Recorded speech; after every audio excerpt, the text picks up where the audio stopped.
꽤 오래된 이야기지만요. 부산의 어떤 장로님이 가룟 유다는 아주 공로자다.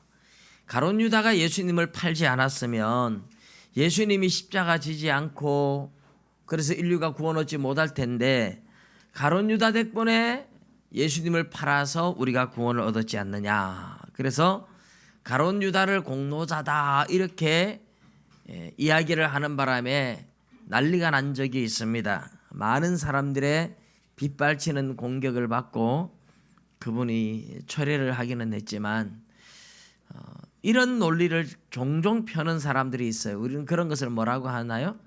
궤변이라고 해요. 궤변. 성경에 가룟 유다가 자기 욕심 때문에 예수님을 팔아먹었습니다. 그리고 자살해 죽었는데 가룟 유다를 잘했다고 하면 안 되는 겁니다. 가룟 유다 아니면 예수님이 십자가 못 졌을 거니까 가룟 유다가 공로자다. 그거는 궤변이에요. 가룟 유다가 아니라도 가룟 유다가 태어나지 않았으면 또 어떤 사람 또 누군가를 통해서 하나님은 하나님의 역사를 이루시는 거예요. 근데 그 자리에 서 있는 사람이 참 불행한 거죠. 가룟 유다. 성경에는 하나님 앞에 그렇게 악한 도구로 쓰임받은 사람들이 많아요. 또한 대표적인 사람이 애굽의 바로 왕이잖아요. 애굽의 바로 왕이 하나님의 영광을 드러내기 위해서 하나님께 세운 자라고 로마서 9장 17절에 말씀을 합니다.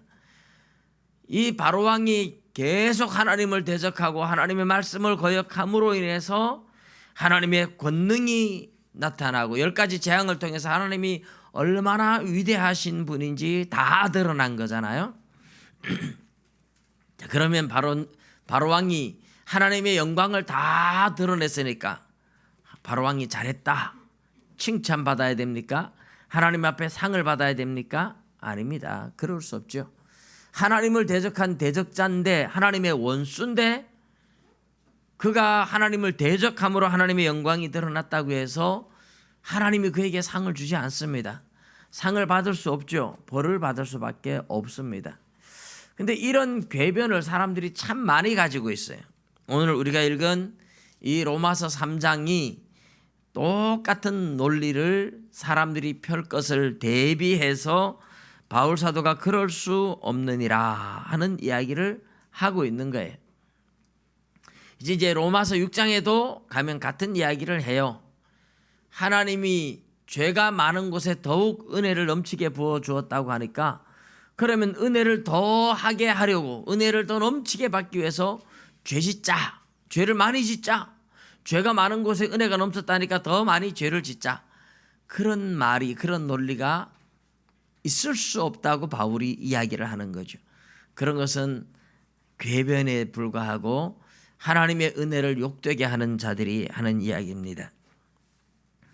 오늘 5절에 보면 그러나 우리 불의가 의롭지 못하다 이 말이죠. 죄 짓는 걸 불의라고 말합니다. 우리 불의가 하나님의 의를 드러나게 하면 무슨 말 하리요?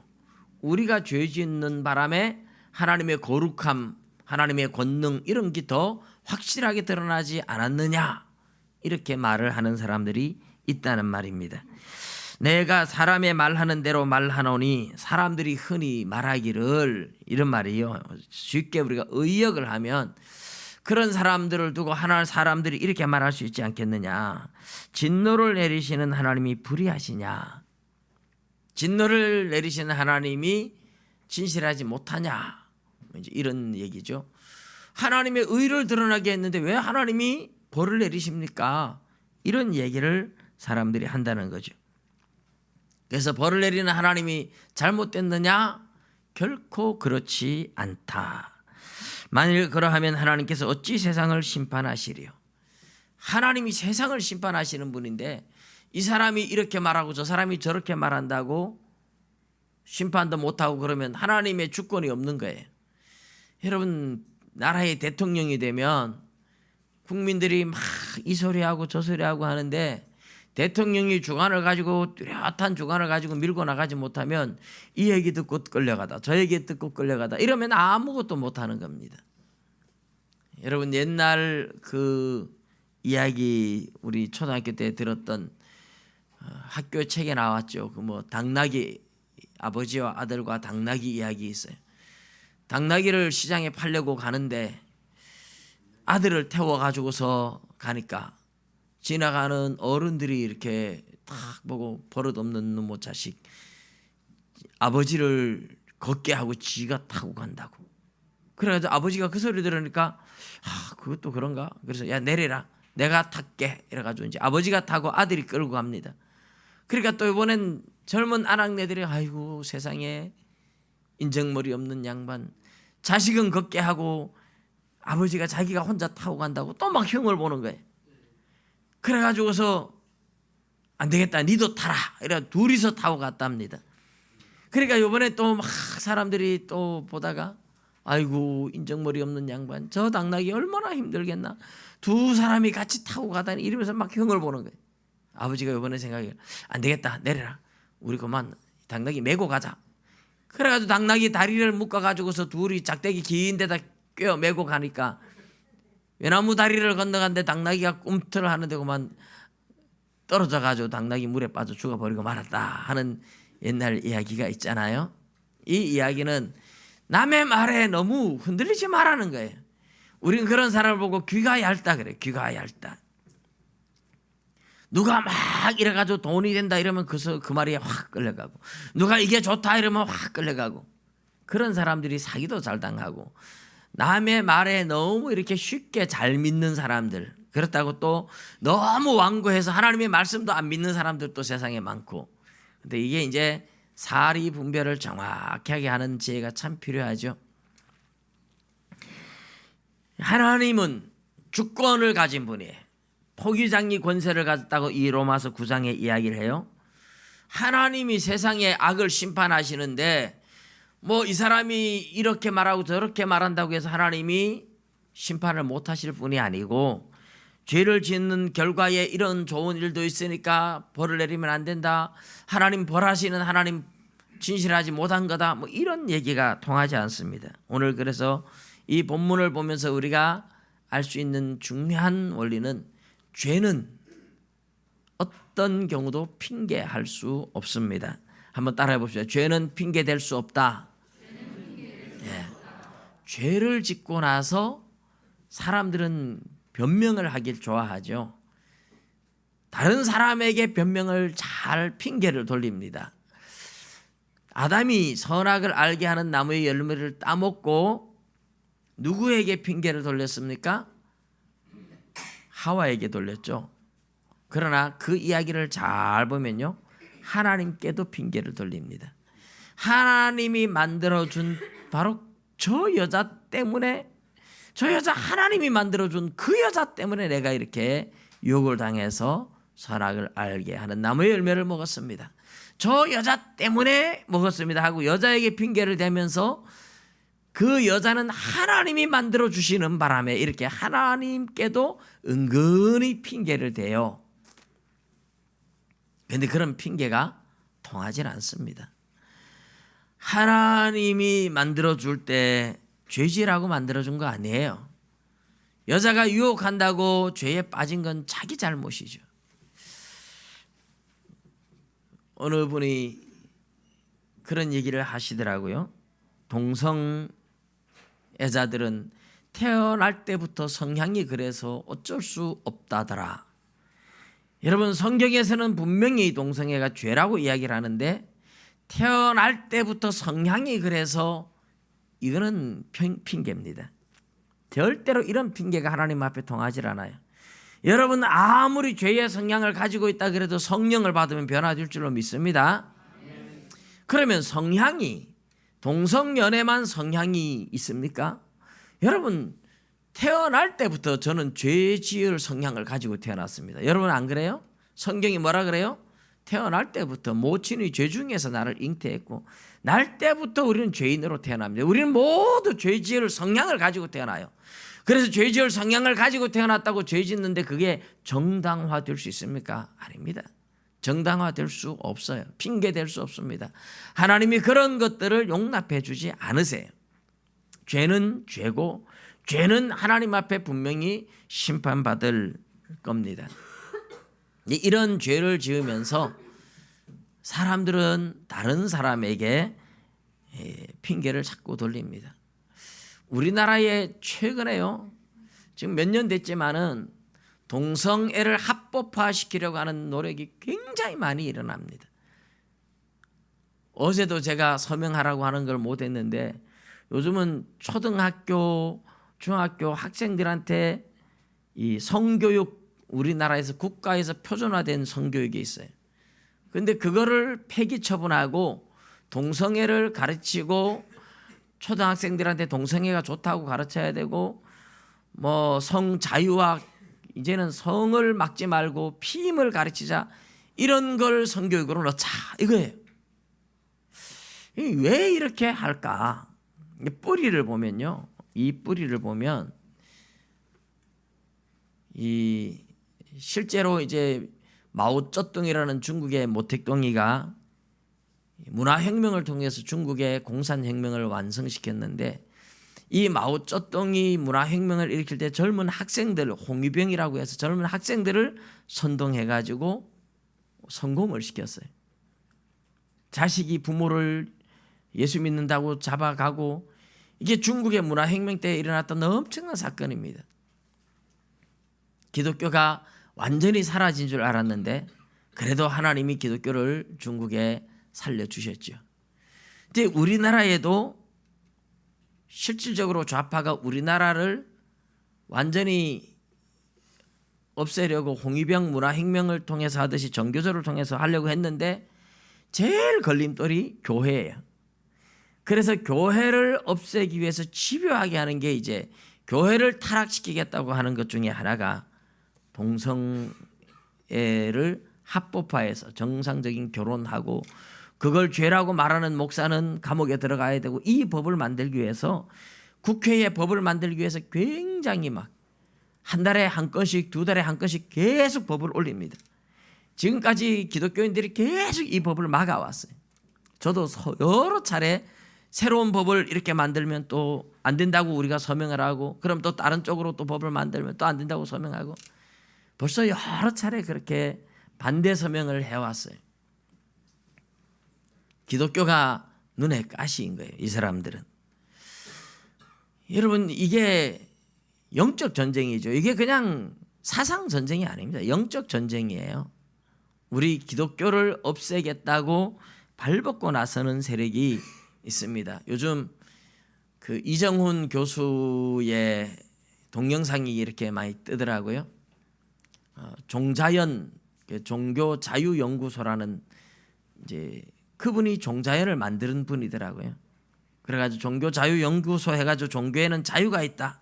모든 종교는 자유를, 그럼 기독교는 자유가 없어지는 거예요. 모든 종교는 자유, 이렇게 말하면서 실제로는 이 사람이 철저한 불교인이고 기독교를 어떻게 하면 없앨까, 이걸 연구를, 절에 들어가서 머리를 싸매고 연구를 하고 와서 터뜨리고 했던 사람이에요.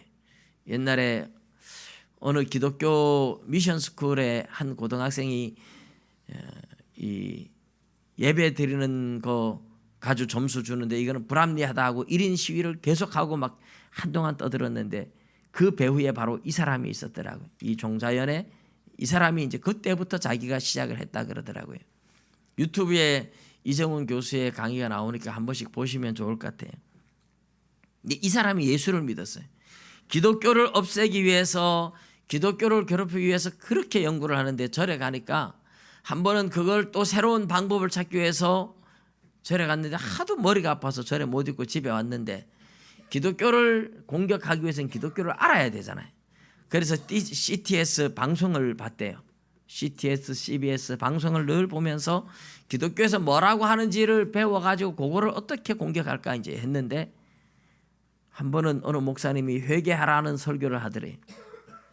그래서 회개하라는 설교를 하는데 혼자서 말로 방에 앉아서 TV를 보면서 욕을 했대요.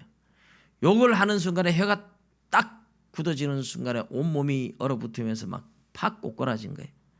그 순간에 내가 죽겠구나 하는 생각이 들더래요. 하나님이 살아있구나. 그래가지고 이분이 하나님을 만나고 새 사람이 되어가지고 자기가 옛날에 종자연을 만들고 정부의 지원을 받으면서 기독교 박멸 작전을 펼쳤던 것들을 다 공개를 하고 있습니다. 한 번씩 여러분 보시면 좋을 것 같아요. 그렇게 집요하게 동성애를 주장하는 사람들, 기독교를 없애기 위해서죠. 근데 여러분, 이 동성애를 합리화하고 합법화시키는 사람들이 하는 제일 큰 주장이 뭐냐 하면 태어날 때부터 나는 성향이 그렇다는 거예요. 성향이. 여러분, 거짓말입니다. 다 거짓말입니다. 사람은 누구나 성적으로 타락하면 다 정상적인 성에 만족하지 못해요. 성으로 타락하기 시작하면 점점 고강도의 변태 성욕으로 변해갑니다. 그러면 다 동성애를 즐기고 싶은 생각이 다 들어갑니다. 인간의 타락상 본성이 다 타락했어요. 이건 동성애 연애만이 아니라 성욕만이 아니라 모든 우리 인간의 본성은 타락되어 있습니다. 죄 짓고 싶은 성향은 다 있어요. 다 있어요. 근데 죄 짓는 것을 정당화하면 안 됩니다. 그런데 오늘 우리가 읽은 이 본문에 나오는 내용이 그런 거죠. 내가 죄를 지어도 하나님의 의를 드러나게 했으니까 내가 왜 심판받아야 되느냐, 하나님 벌을 내리면 안 돼, 뭐 이런 식으로. 좀 더 나가서 내가 거짓말을 해가지고 하나님의 참되심이 더 풍성하게 드러났으니 하나님이 나를 심판하면 안 돼. 내가 죄인처럼 심판을 받으면 안 돼. 내가 거짓말했지만 그 거짓말 덕분에 하나님의 진실하심이 확 드러났는데, 이런 이야기. 또 더 나아가서 선을 이루기 위하여 악을 행하자 하지 않겠느냐. 선을 이루기 위하여 악을 행하자. 여러분, 참 이게 궤변 중에 궤변입니다. 그런데 이런 사람들이 있다는 거예요. 여러분, 그러면 이제 좀 극단적인 예를 한번 들어보십시다. 극단적인 예를 들어서 길거리에 차들이 있는데 누군가가 지나가면서 차마다 휘발유 부어가지고 다 불태워버리고 막 망쳐가지고 다 때려 부셨습니다. 그 사람 죄를 많이 지은 거죠. 근데 그 사람이 주장하기를 내가 이렇게 많은 차를 불태우는 바람에 이 사람들 새로 차를 사야 되는데 자동차 회사는 차가 잘 팔리니까 내가 자동차 회사에 조언을 했으니까 자동차 회사에서 나를 상 줘야 돼. 맞는 논리입니까? 자동차 회사들은 그래 한 사람이 차를 한 100대를 부수고 지나가서 자동차 회사는 덕분에 차를 많이 팔았다고 칩시다. 자동차 회사에서 이 사람한테 상을 주고 잘했다고 해야 합니까? 있을 수 없는 일이잖아요. 이런 궤변이 바로 오늘 본문의 논리가 말하자면 그런 논리예요. 심지어는 살인자도 그런 궤변은 할 수 있어요. 내가 사람을 죽였습니다.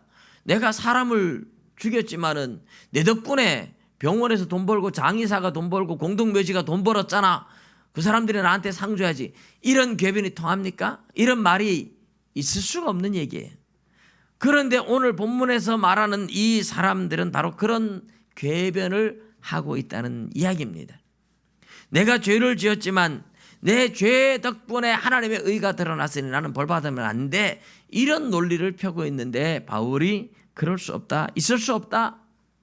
하나님이 세상을 심판하는 하나님이 그런 사람들 반드시 심판할 거다. 그런 이야기를 하고 있는 겁니다. 죄를 통해서 아무리 하나님의 의를 드러나게 한다 할지라도 그거는 자기 공로가 아니에요. 죄는 죄예요. 하나님은 죄 지은 사람 덕분에 하나님의 영광이 드러나고 권능이 드러난다 할지라도 죄에 대해서는 하나님은 절대로 용납하지 않아요. 그래서 죄를 짓고 나서 내 덕분에 하나님의 영광이 드러났잖아. 내 덕분에 하나님의 참되심, 내 덕분에 하나님의 의가 드러났으니 나는 벌을 받으면 안 돼. 하나님이 나를 벌하면 안 돼. 이런 논리는 논리가 아니고 궤변이라고 말하는 겁니다. 이런 것은 절대로 하나님 앞에서도 사람들 앞에서도 용납되어 줄 수 있는 게 아니에요. 이런 것은 있을 수 있어요. 생명의 가치가 더 중요하고 하나님이 생명을 중요하게 여기니까 어떤 강도가 살인자가 사람을 죽이려고 막 쫓아오는데 그 사람 피해서 어떤 사람이 막 도망오다가 내한테 왔어요. 내가 몰래 숨겨줬습니다. 막 그 사람 찾으러 왔는데 혹시 이런 사람 못 봤습니까? 하고 막 죽이려고 쫓아왔어요. 근데 거짓말하면 안 되니까 내가 여기 숨겨놨습니다. 그래가지고 죽이게 하면 거짓말 안 하고 정직하게 말했으니까 선한 일일까요? 아니에요. 그럴 때는 거짓말을 해서라도 생명을 보호해야 되는 거예요. 그것은 거짓말이 아니라 여러분 생명을 보호하는 생명의 가치를 위해서 선한 쪽을 선택하는 거예요. 그런 경우들이 있긴 해요. 그렇지만 죄를 짓고 나서 자기 죄를 정당화시킬 수 없습니다. 핑계댈 수 없어요. 어떤 사람 때문에 내가 이랬다, 환경이 이래서 그렇다. 여러분 사람이 죄를 짓고 사람에게 핑계를 돌리고 환경에게 핑계를 돌리고 또 심지어는 하나님의 의를 드러냈으니까 난 벌 받으면 안 된다 하는 오늘 본문처럼 이런 궤변은 있을 수가 없다 하는 이야기입니다. 사람들은 똑같은 환경에서도 어떻게 그 환경을 해석하느냐가 중요합니다. 어떤 분은 어릴 때 굉장히 부모가 일찍 돌아가시고 고난을 당했어요.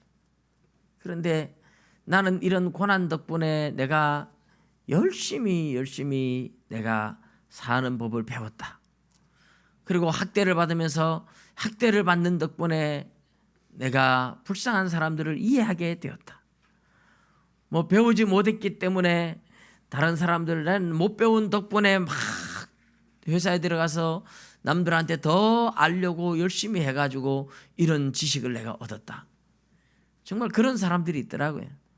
최악의 환경에서 최악의 조건에서 그걸 이겨내고 난 후에 그것 덕분에 이런 얘기를 해요. 그 TV에 가끔가다 뭐 백도시 강연인가 뭐 그런 얘기를 하는 분이 있잖아요. 그 한 청년이 나와가지고 의대에 합격했는 청년이 그런 얘기를 하더라고요. 어릴 때 부모님이 돌아가셨대요. 그래가지고 가족들이 모여서 회의를 하는데 누가 키워줄 거냐. 근데 아무도 안 키워준다고 고아원에 보내자 그러는데 할머니가 불쌍하니까 그러면 내가 키우겠다. 근데 할머니가 키우는데 할머니가 너무 연세가 많으세요.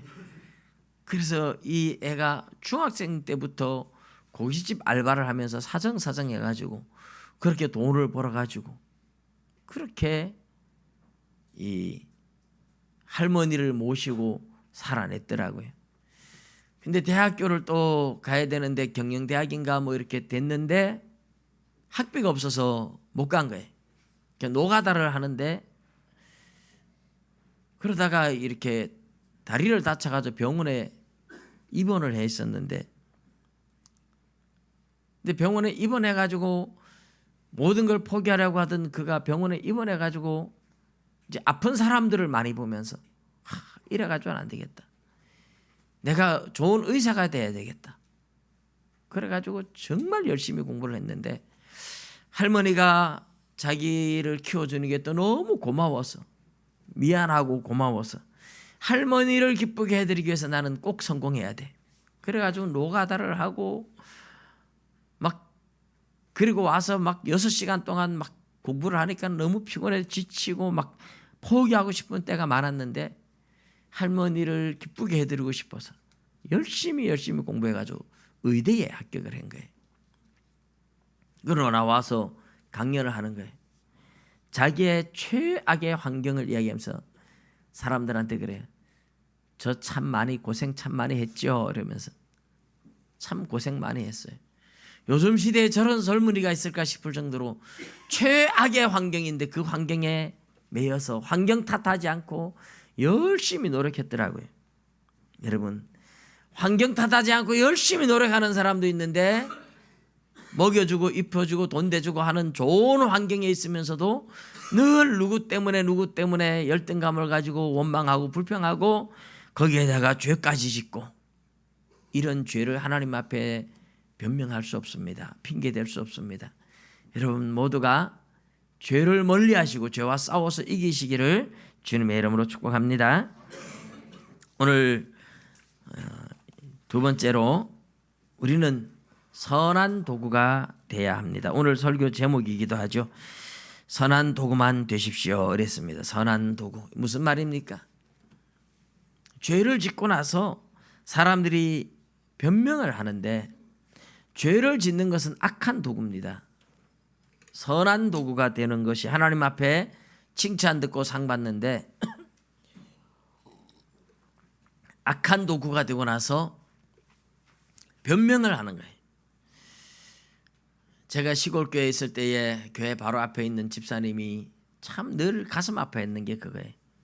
자기 사위가 목회자의 길을 가는데 그 교회 집사님이 개척을 했는데 어떻게 그 집사님이 좀 돈이 있어가지고 집사님이 재정을 다 쥐고 있으면서 이 전사님이 가정을 가지고 자녀들을 키우고 하는데 한 달에 20만 원만 생활비를 주는 거예요. 그 당시에도 20만 원 하면 그렇게 식구들 데리고 살 수 없을 때, 그러면서 이 집사님이 늘 하는 말이 전사님이 훈련을 받아야 된다고. 내가 지금 전사님을 훈련시키고 있다고. 지가 하나님입니까? 왜 지가 훈련시켜요? 하나님이 알아서 시킬 건데.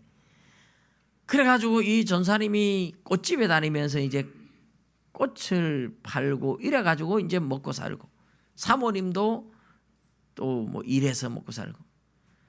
그러니까 이 집사님이 자기 사위를 보고 딸을 보니까 너무 마음이 아픈 거예요. 그래가지고 돈만 있으면 어쨌든 그 딸을 좀 도와주려고 하고, 근데 딸은 안 받으려고 그러죠. 다 커서 이미 뭐 자녀들도 컸는데, 참 그거를 보면서 제가 참 안타까웠어요. 사람들이 자기의 악함을 변명하는 거예요. 내가 이렇게 주의 종을 훈련시킨다. 사실은 자기는 지금 악한 도구가 돼 있어요. 하나님 앞에서 어떤 소리를 들을지 하나님 앞에 가면 알겠죠. 이런 비슷한 핑계들을 사람들이 참 많이 댑니다. 내가 이렇게 함으로 인해서 자기의 욕망, 자기의 욕심 때문에 죄를 지으면서 변명하는 거죠. 내가 이렇게 해서 내 덕분에 누가 좋아졌다, 뭐 이런 얘기들을 해요. 여러분, 그거는 악한 도구는 하나님 앞에 자기가 버림받는 거예요. 우리 시골에 있을 때에 뱀이 참 싫잖아.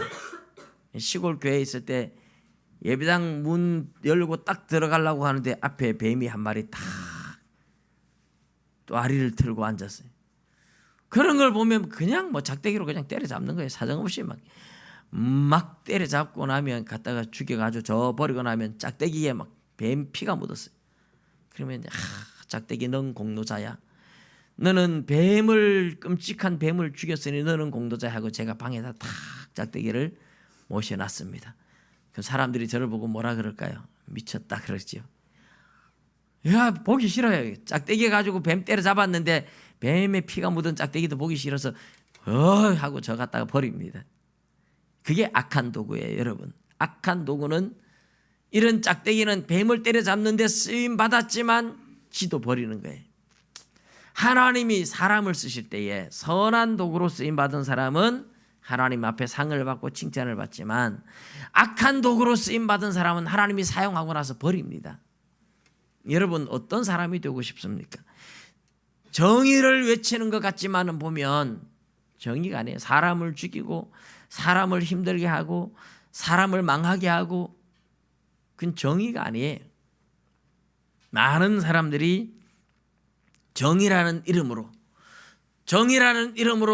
또 다른 사람들을 해치고 또 다른 사람들을 죽이고 또 다른 사람들을 힘들게 만들어요. 그거는 선한 도구가 아니고 항상 악한 도구입니다.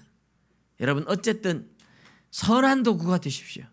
사람을 살리는 데 쓰임받는 여러분이 되시고, 사람을 행복하게 만드는 데 쓰임받는 도구가 되셔야 되지, 사람을 힘들게 만들고 사람을 죽이는 데 쓰임받으면서 정의라는 이름으로, 여러분, 그것은 악한 도구가 되면 하나님 앞에 쓰임받고도 자기도 버림받는다는 말입니다.